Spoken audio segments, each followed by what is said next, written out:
There's no doubt that the new monarchs of the United Kingdom are in their twilight years, so speculation has run rampant about what happens when they die. The title change of the Queen is clear.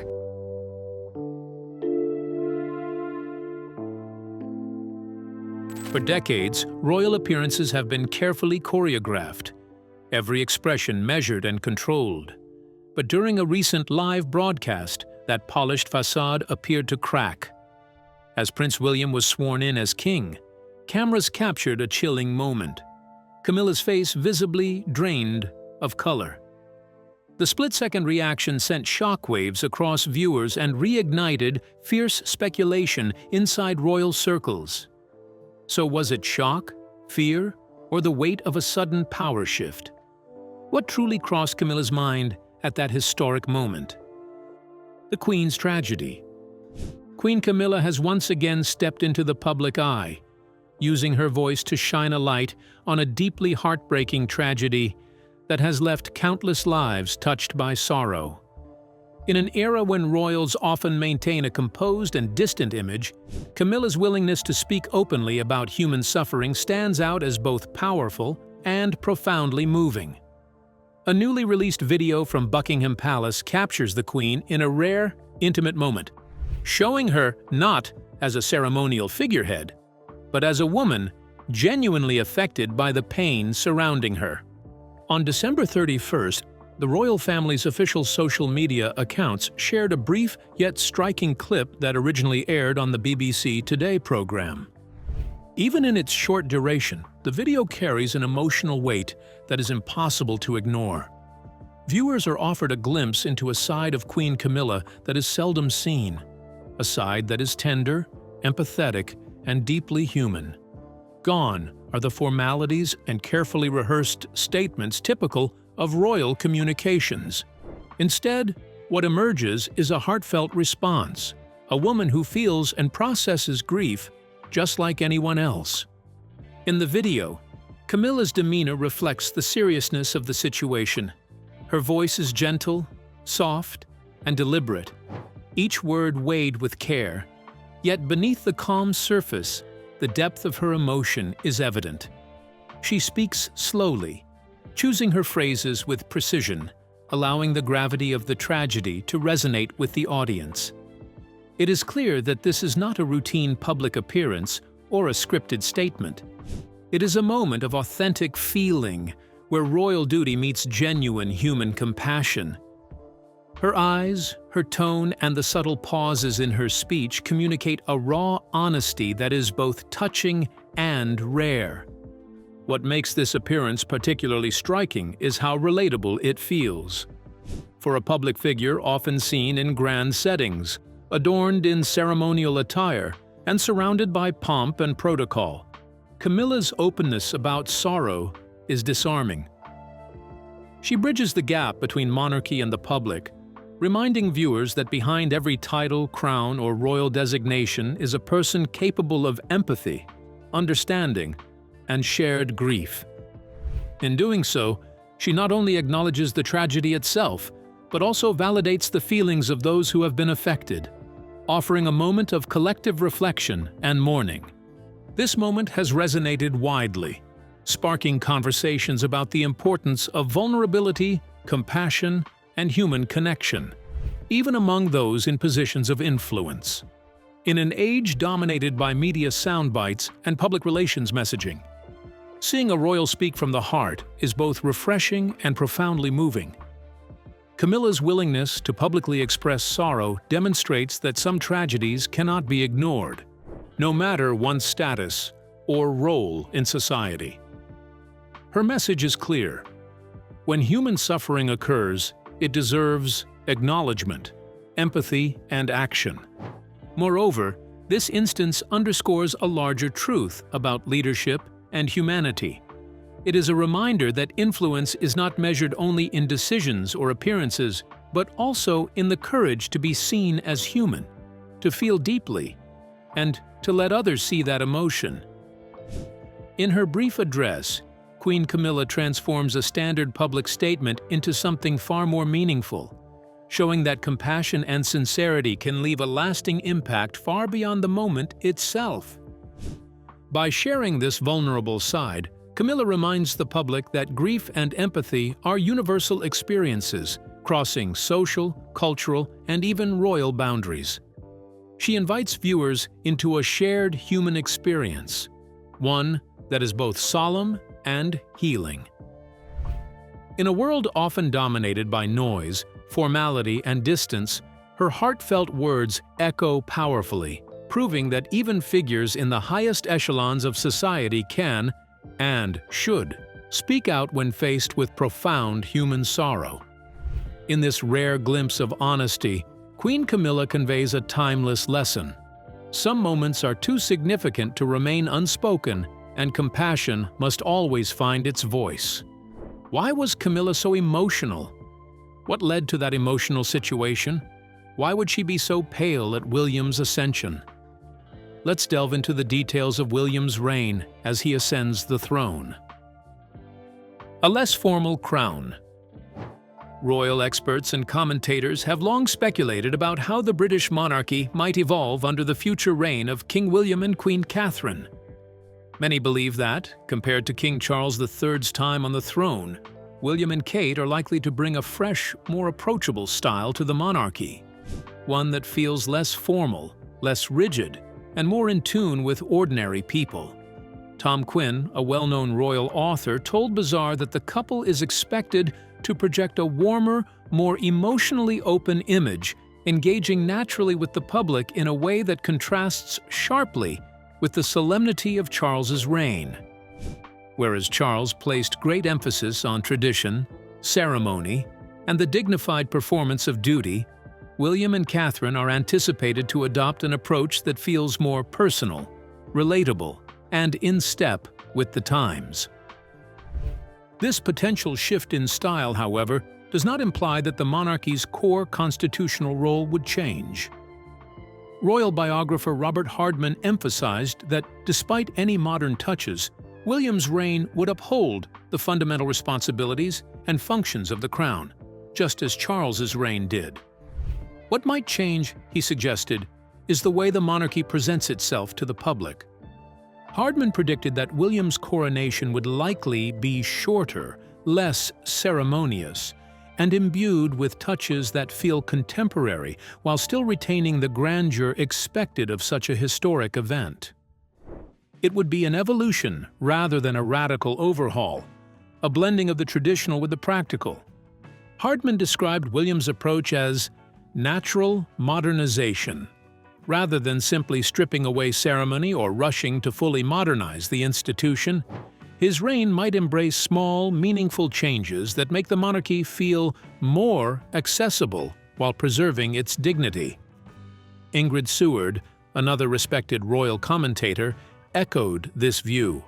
She highlighted William's naturally casual, approachable demeanor and suggested that his coronation would reflect these qualities: intimate but far from insignificant, meaningful but not weighed down by unnecessary pomp. What sets William and Catherine apart, according to observers, is their focus on family and the next generation. Both are reportedly determined to ensure that their children, Prince George, Princess Charlotte, and Prince Louis, grow up with as normal a childhood as possible. Unlike previous generations of royals, who were often thrust into the spotlight from a very young age, William and Catherine appear committed to shielding their children from the full pressures of royal life for as long as possible. This approach is not merely about comfort or privacy. It reflects a broader, thoughtful strategy for the future of the monarchy. By fostering a sense of normalcy, the couple is helping to shape a new generation of royals who can carry forward their duties with confidence and authenticity, rather than being overwhelmed by tradition or expectation. Commentators have noted that this careful balancing act between duty and modernity, between tradition and accessibility, could define William and Catherine's reign. Their style may be less rigid, their engagements more relaxed, and their public image warmer, but the monarchy's essence would remain firmly intact. William is seen as a king who values both continuity and relevance. someone ready to honor the institution's historic legacy while gently guiding it into the modern age. In short, while Charles's monarchy leaned heavily on ceremony, solemnity, and the rituals of the past, William and Catherine are expected to bring a softer, more approachable style, without sacrificing the crown's dignity or constitutional role. Their reign is likely to reflect a thoughtful, gradual modernization, practical, intentional, and family-focused.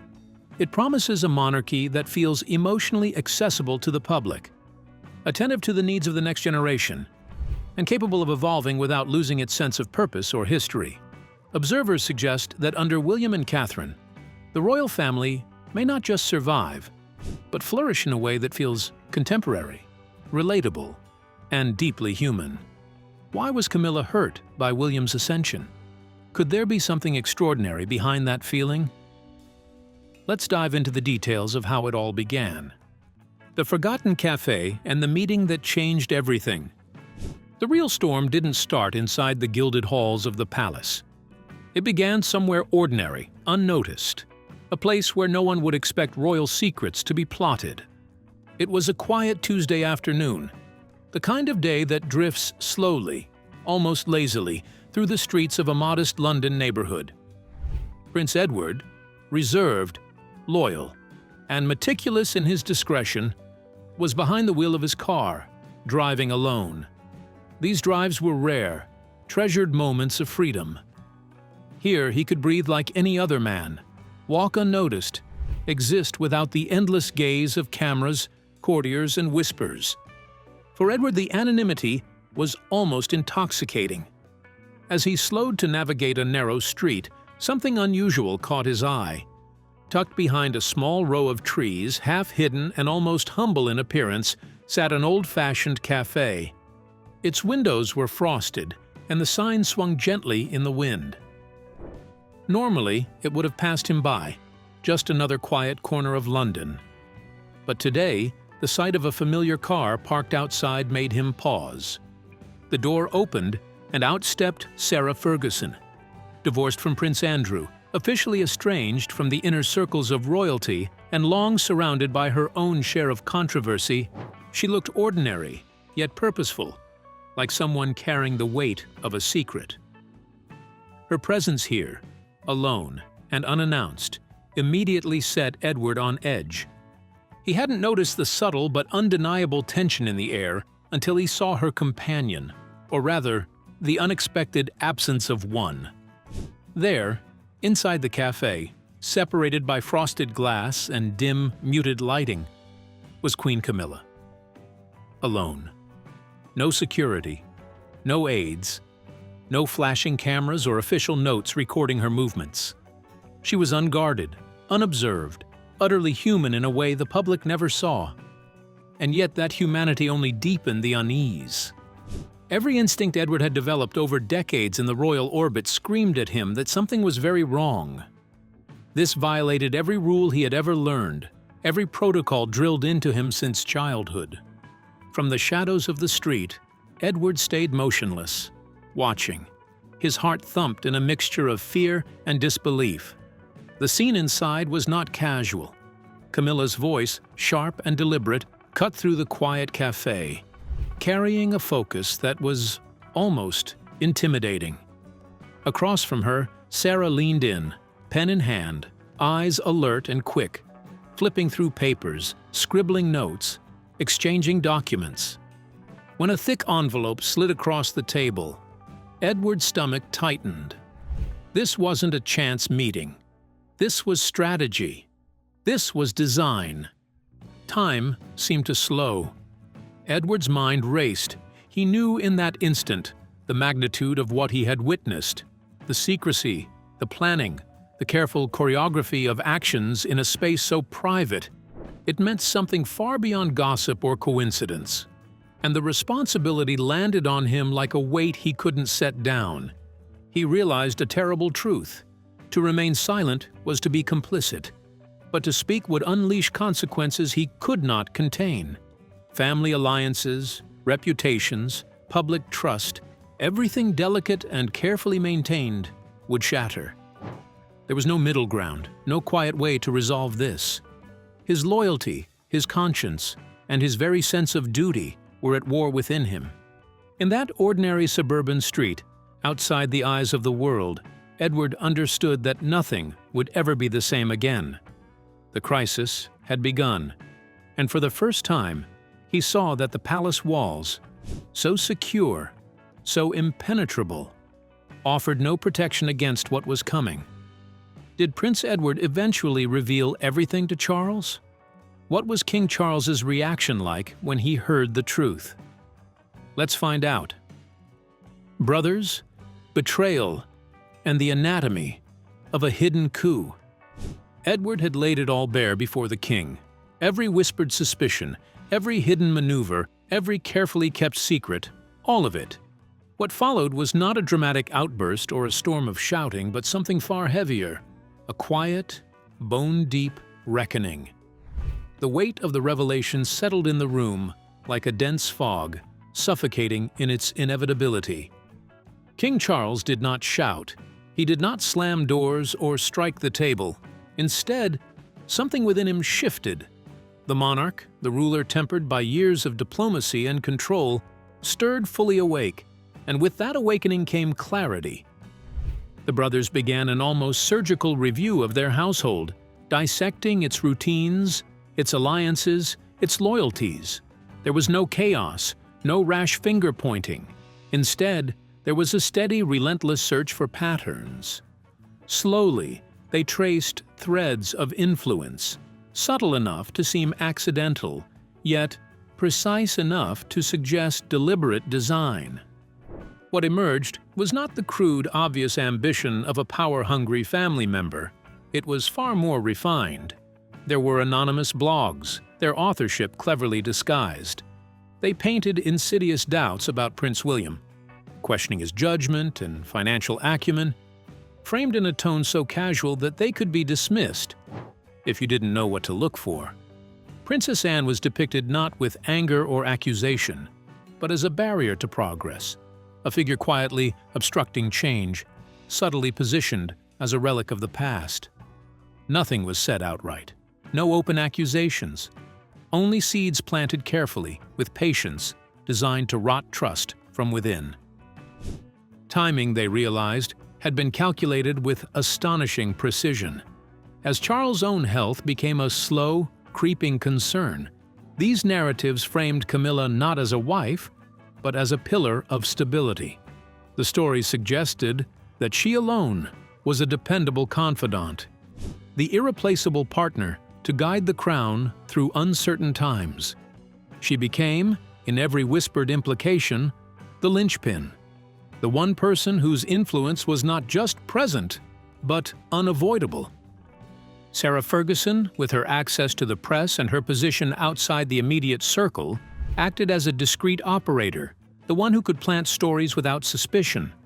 Yet the real engine behind the campaign, the intimate knowledge of family dynamics, the awareness of emotional triggers, the ability to nudge hearts and minds in calculated ways, came from none other than Camilla herself. Every soft-spoken concern she had ever voiced about Charles' children, every gentle suggestion or question about their actions, was not idle chatter. It was strategic, a move in a game of chess the king had never realized he was playing. Charles understood, with a clarity that was as painful as it was undeniable, the extent of the orchestration.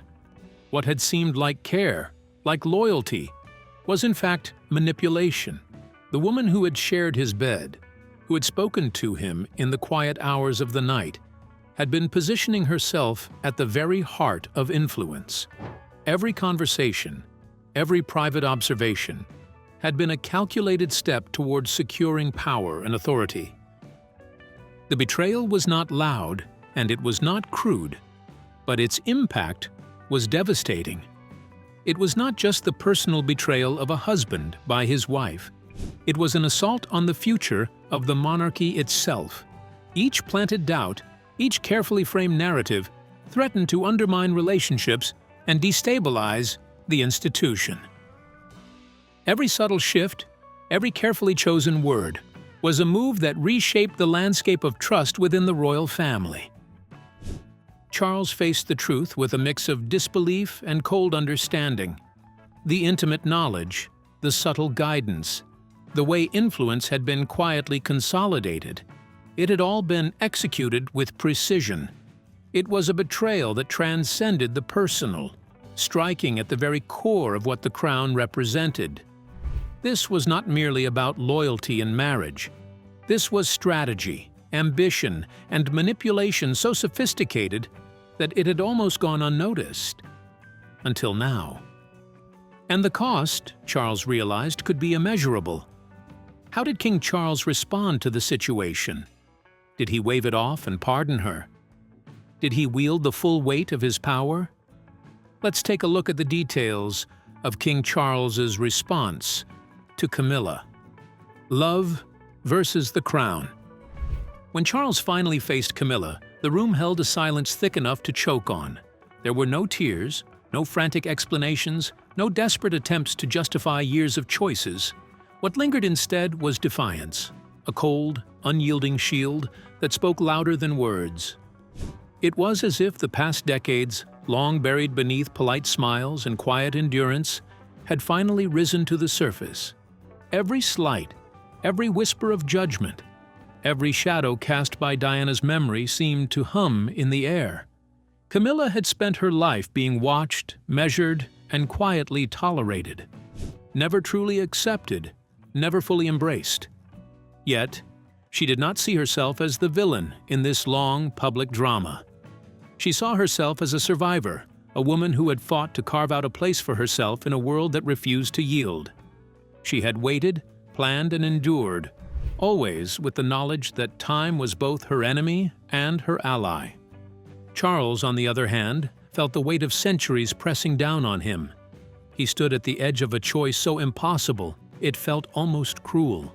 On one side, there was the woman he had longed for, the companion he had imagined spending a lifetime beside. On the other, there was the institution his mother had built and protected with unwavering devotion.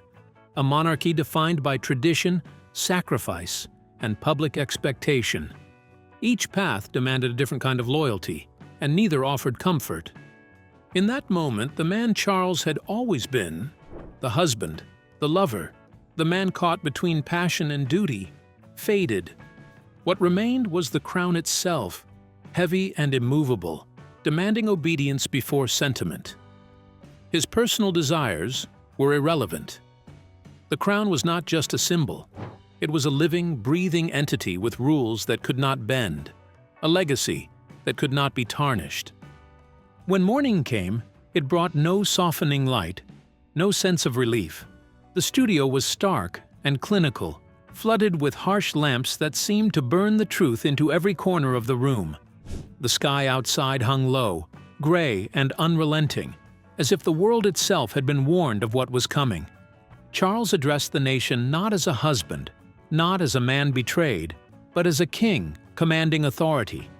There were no ceremonies to soften the blow, no gentle words to cushion the shock. He spoke with the precision of a judge, laying out evidence as though presenting a case before history itself. Camilla's titles, her privileges, everything that had once marked her place within the royal sphere, were revoked. Her actions were no longer seen as personal failings, as quarrels within a family. They were framed as assaults on the integrity of the monarchy, an affront to the very principles that had endured for generations. And Sarah Ferguson, once a figure of scandal but also of sympathy, was handed over to the full reach of the law, without leniency or hesitation. It was not rage that marked the king's words, but the absence of it. That calm, unflinching composure was far more unsettling than anger ever could be. There was a quiet terror in its clarity, the certainty that justice, as defined by duty and crown, would be served. Emotions had no place in this reckoning, only truth, and the unyielding demands of power. And so, the world watched as a man became more than human. Charles had stepped beyond the frailties of love, loyalty, and loss. He was no longer a husband caught in the storm of personal emotion. He was the crown itself, a living emblem of authority, consequence, and unbending law. In that silence, in that cold precision, the stakes of his decision resonated far beyond the walls of palaces or the whispers of gossip. They reached the heart of history, echoing with the timeless question every monarch must face. What is one life, and what is one love, compared to the weight of an empire? How did William come into the picture? Did he lobby for the crown? Did he stage a coup? Let's look into the background of the story of the retained crown in a changed family and a changed bearer. After the earthquake. When the broadcast finally ended, Buckingham Palace did not explode into commotion. There were no screams, no clattering of panicked footsteps, only a heavy, haunting silence. It was the kind of silence that spoke louder than any outburst, the silence of a place that had survived a storm, but only by paying an unimaginable price. Every echo of laughter and ceremony seemed muted, replaced by the weight of what had been lost. Camilla moved quietly through her rooms, gathering her things alone. She did not have the fanfare, the guards, or the pomp that usually accompanied someone of her rank. Instead, she was stripped bare of the symbols and honors she had spent decades fighting for, each one a reminder of battles fought in shadowy corridors and whispered conversations. Every ribbon, every crest, felt heavy with the cost of her ambition and her endurance. The palace's gilded halls, once vibrant with royal pride, now seemed cold, almost accusatory, as though they had witnessed the slow unraveling of something long thought untouchable. Meanwhile, Sarah faced the law with no royal armor to protect her. Her status offered her no shield. Her privileges counted for nothing in the harsh glare of justice. She confronted the consequences of her choices without a crown to soften the blow. Every step echoing in a palace that had suddenly become a courtroom of memory, judgment, and betrayal. And then there was King Charles. He sat alone in the dim light of his private chambers, his posture rigid but weary, his face marked by lines deeper than age alone could carve. The crown had demanded its toll, not on wealth or title, but on his very heart. Every decision, every calculated sacrifice, weighed upon him like stones stacked invisibly upon his chest. In those quiet moments, it became clear that the man behind the king had paid a price far greater than anyone could measure. The public may have seen the crown, the power, the majesty, but only he knew the ache behind each act of duty, the loneliness of a life devoted to a 1,000-year-old legacy. Yet, from this ruin, something unexpected began to rise. Prince William stepped forward, not merely as the next heir in line, but as a figure shaped by the trials that had just unfolded. The events had forged him, as fire tempers steel, leaving a man who now understood the crown in its rawest, most brutal form. He grasped a truth that generations of heirs had skirted around, that the monarchy's survival did not hinge on flawless appearances or hidden truths, but on courage, honesty, and the willingness to confront what others would rather ignore. The monarchy endured, yes, but it endured not by concealing the scandal, the pain, or the human flaws within its walls. It endured because, for once, it revealed them. It exposed the fractures, the sacrifices, and the heartbreaks that had been masked for centuries. And in that exposure, there was an undeniable strength, a reminder that even an institution built on tradition could evolve when its leaders chose transparency over illusion. Britain, and indeed the world, was left with a question that would linger in history books and hushed conversations alike. Was King Charles a wise, resolute monarch, a man who placed the weight of duty above his own personal desires, risking heartache in the service of the crown? Or was he a ruthless husband, a figure who sacrificed the intimacy of love and human connection to protect an institution older than memory itself? Perhaps the answer depends not on facts alone, but on perspective. on whether one believes that the crown's worth is measured in loyalty, legacy, and centuries of continuity, or in the quiet, irreplaceable value of a life lived with personal love and fulfillment. Whatever the verdict, the palace and the nation would never forget the day when power, truth, and sacrifice collided in a moment that reshaped history forever. From the silence left behind, a new chapter emerged, a change of hands. The crown remained, the bearer changed, yet the people saw not a flawless monarchy, but a deeply human one, flawed, painful, and resilient. And in that humanity, there was perhaps a hope that the next generation of royals would understand that the greatest strength of the crown lies not in perfection, but in courage, honesty, and the willingness to face the cost of truth. So what do you think about Camilla's reaction?